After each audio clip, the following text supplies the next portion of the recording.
तमाम शियों पर नस कायम कर दी थी कि जो भी लेना है इससे लेना है, जो भी देना है इसको देना है, ये सिक्का है, ये अमीन है।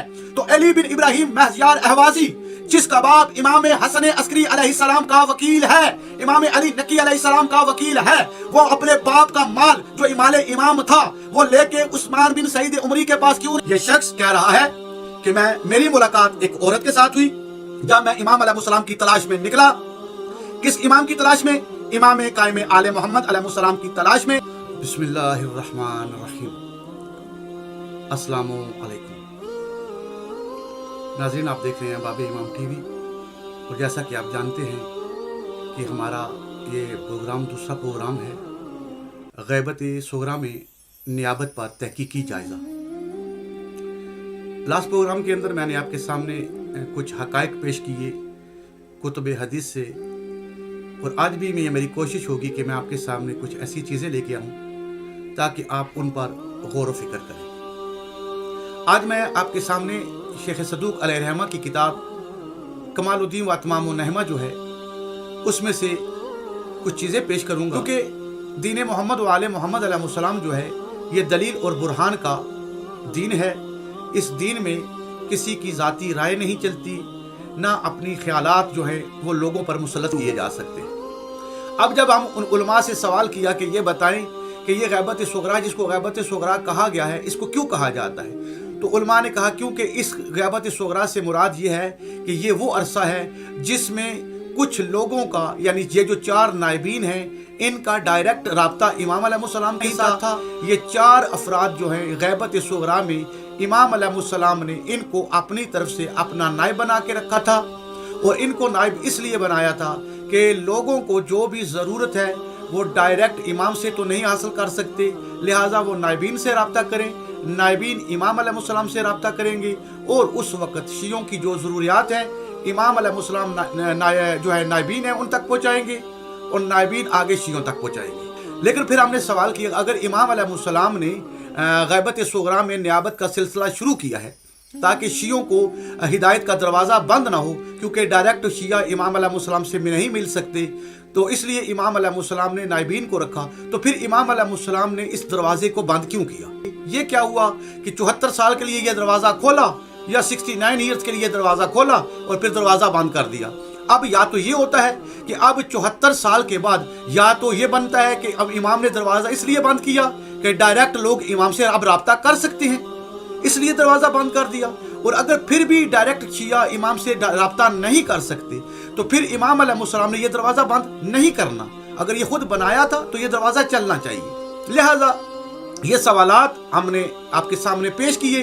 फिर हमने सवालात किए कि अब उलमा ने तो अपनी किताबों में ये लिखा है और अपनी ज़बान से ये बयान करते हैं कि शियों की हर ज़रूरत को पूरा करने के लिए नायबीन को रखा गया था। तो अब हम देखते हैं कि क्या शियों की ज़रूरियात इन नायबीन के ज़रिए पूरी हुई भी या नहीं। अगर इमाम अलैहिस्सलाम ने शियों की ज़रूरियात को पूरा करने के लिए रखा था और इन्होंने पूरी ही नहीं की, तो फिर तो इन्होंने इनकी नियाबत का कोई फ़ायदा नहीं हुआ। कोई एक चीज़ किताबों से उलमा से लेके हम तक पहुंचा दे कि ये जो आखिरी नायब थे अली बिन सामरी जो हैं, इन्होंने शियों के लिए ये फ़ायदे छोड़े और इनकी ये मेहनत थी, वो चीज़ तो हमारे सामने लेके आए ना। अगर ये भी कुछ भी नहीं पेश कर सकते और फिर भी कहते कि नहीं ये नायब इमाम है, तो सवाल तो उठेगा पर किस मानी में ये नायब इमाम है। अगर उलमा कहते हैं कि जितने भी शियों के पास इमाम अलैहिस्सलाम की तरफ से पैगाम आता था ख़त के ज़रिए, वो नायबीन के ज़रिए ही आता था, नायबीन के अलावा किसी के पास भी कोई ख़त नहीं आता था। तो हम इसको भी ज़रा तहकीक करते हैं कि क्या ये बात सच है। जब ने हमने कुतुब हदीस को देखा तो कुतुब हदीस में ये बात भी गलत साबित हुई। अब उसी के ज़ैल में आज मैं आपके सामने सबसे पहले आज की ये किताब शेख सदूक अलैहिर्रहमा की कमालुद्दीन व तमामुन नहमा से बाब तोकियात, वो बाब जिसमें इमाम अलैहिस्सलाम की वो ख़त मौजूद है, यहाँ से ये हदीस नंबर 8 है। बाब इमाम अलैहिस्सलाम के ख़त तोकियात इमाम कायम आले मोहम्मद अलैहिस्सलाम, और ये ख़त 8 नंबर ये ख़त है।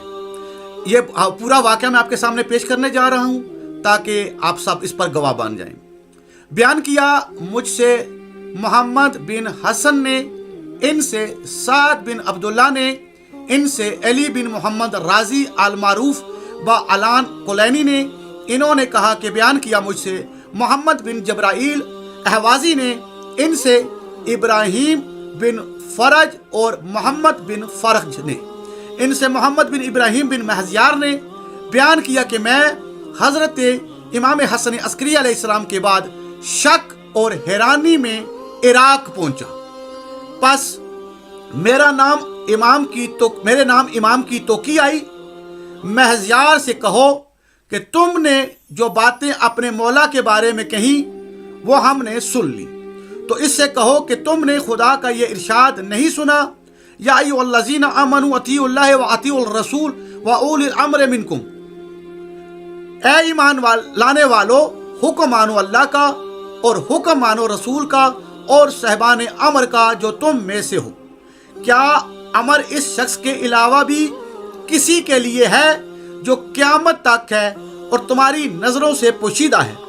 अल्लाह ने तुम्हें अक्ल दी है ताकि गौर करो और तुम्हारे लिए निशानियां मुकर्रर की हैं ताकि आदम से लेकर हज़रत इमाम हसन अस्करी अलैहिस्सलाम तक तुम इनके ज़रिए से हिदायत पाओ। फिर एक निशानी गायब होगी तो दूसरी ज़ाहिर हुई, जैसे एक सितारा डूबता है तो दूसरा ज़ाहिर होता है। हज़रत इमाम हसन अस्करी अलैहिस्सलाम के इंतकाल के बाद तुम्हारा ख्याल है कि अल्लाह ने अपने बंदों के दरमियान कोई वसीला नहीं रखा?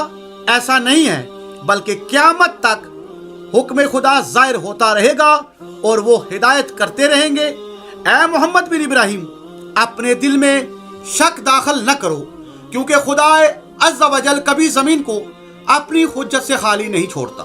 क्या तुम्हारे वालिद ने मरने से पहले नहीं कहा था वक़्त आ गया है कि कोई शख्स इन दिनारों को जो मेरे पास हैं कसवटी पर परखे? जब यह काम अंजाम पाने में ताख़ीर हुई और शेख ने खुद जल्दी फौत हो जाने के खौफ का इजहार किया तो तुझसे इसने कहा था कि तुम इन दिनारों को कसवटी पर कसो, और मैं तुम्हें एक बड़ा किस्सा निकाल कर देता हूँ। तुम्हारे सामने 3 केसे और कुछ थैलियाँ थीं जिनमें मुख्तलिफ तादाद में दिनार थे। तुमने इनको कसवटी पर कसा और शेख ने इस पर अपनी अंगूठी से मोहर लगाई, और तुमसे भी कहा कि मेरी अंगुष्ठी के साथ तुम भी मोहर लगाओ। बस अगर मैं जिंदा रहा तो मैं इनका ज्यादा हकदार हूँगा, और अगर मैं मर गया तो तुम अल्लाह से अपने और मेरे बारे में डरना, और मुझसे जुदाई के बाद मेरी ख्वाहिश। मैं ज़रा इसको पूरा ऊपर कर दूँ ताकि आप देख सकें। कहेंगे अच्छा, मोहम्मद बिन इब्राहिम कहते हैं कि मैं अस्कर गया ताकि इमाम अलैहिस्सलाम से मुलाकात करूं। इस वक्त मुझे एक औरत मिली, इसने मुझसे कहा, क्या तुम मोहम्मद बिन इब्राहिम हो? मैंने कहा हाँ। वो बोली, इस वक्त लौट जाओ, रात को आना और वो दरवाज़ा तुम्हारे लिए खुला होगा, इसमें चले जाना और इस कमरे की तरफ आना जिसमें चराग जल रहा है। बस मैंने ऐसा ही किया, दरवाज़ा खुला हुआ था, मैं दाखिल हुआ, बताए हुए कमरे की तरफ बढ़ा तो अपने 2 कब्रों के दरमियान पाया। मैं रोने लगा तो एक आवाज़ आई, ए मोहम्मद, अल्लाह से डरो और अपने अमूर को अंजाम दो कि ये अमर अजीम है। नाज़रीन किराम, यकीनन आपने इस 8 नंबर तोकी को देखा। मैं अब इसके ऊपर आपके सामने सवाल करने जा रहा हूँ। यह शख्स कह रहा है कि मेरी मुलाकात एक औरत के साथ हुई जब मैं इमाम अलैहिस्सलाम की तलाश में निकला। किस इमाम की तलाश में? इमाम कायम आले मोहम्मद अलैहिस्सलाम की तलाश में। ये शख्स कौन है? ये एक इमाम हसन अस्करी अलैहिस्सलाम के वकील का बेटा है जिसका नाम है अली बिन महजियार अहवाजी। ये शख्स इमाम अलैहिस्सलाम की तलाश में निकल रहा है। अब सवाल ये है कि जब इमाम अली नकी अलैहिस्सलाम और इमाम हसन अस्करी अलैहिस्सलाम ने शियों पर उस्मान बिन सईद अमरी की नस कायम कर दी थी कि जो कुछ भी लेना है इससे लेना है, जो कुछ भी देना है इसको देना है, तो इब्राहिम बिन महजियार अहवाजी बजाय इसके कि वो नायबीन के पास जाता, वो इमाम अलैहिस्सलाम के पास माल लेके क्यों गया? यह सवाल नोट कर लें। हवाला मैंने आपके सामने पेश कर दिया है। अब ये सवालात करना हम पर हक है कि हम ये सवाल करें और उलमा इसका जवाब दें کہ اگر امام علی نقی علیہ السلام، امام حسن عسکری علیہ السلام نے عثمان بن سعید عمری پر تمام شیعوں پر نس قائم کر دی تھی کہ جو بھی لینا ہے اس سے لینا ہے، جو بھی دینا ہے اس کو دینا ہے، یہ سکہ ہے، یہ امین ہے، تو علی بن ابراہیم مہزیار اہوازی جس کا باپ امام حسن عسکری علیہ السلام کا وکیل ہے، امام علی نقی علیہ السلام کا وکیل ہے، وہ اپنے باپ کا مال جو امال امام تھا وہ لے کے عثمان بن سعید عمری کے پاس کیوں نہیں گیا؟ وہ ڈائریکٹ امام علیہ السلام کے پاس کیوں آیا؟ اور یہ عورت ملی اور اس نے کہا کہ اس کمرے میں جانا۔ یہ شخص ابراہیم بن مہزیار احوازی اس عورت کے بتائے ہوئے مقامات پر پہنچا، پھر امام علیہ السلام سے ملاقات ہوئی، اور یہ اس مال کے بارے میں سوال یہ ہے کہ اگر امام علی نقی علیہ السلام، امام حسن عسکری علیہ السلام نے نس قائم کی ہوئی تھی تمام شیعوں پر کہ اے شیعوں، اب اگر تم نے کچھ لینا ہو تب بھی، دینا ہو تب بھی، تم نے کرنا کیا ہے؟ تم نے عثمان بن سعید عمری سے رابطہ کرنا ہے، یہ سکہ بھی ہے، امین بھی ہے۔ تو علی بن ابراہیم مہزیار احوازی نے اس حکم امام پر عمل کیوں نہیں کیا اور مال ڈائریکٹ لے کے امام کی تلاش میں کیوں نکلا؟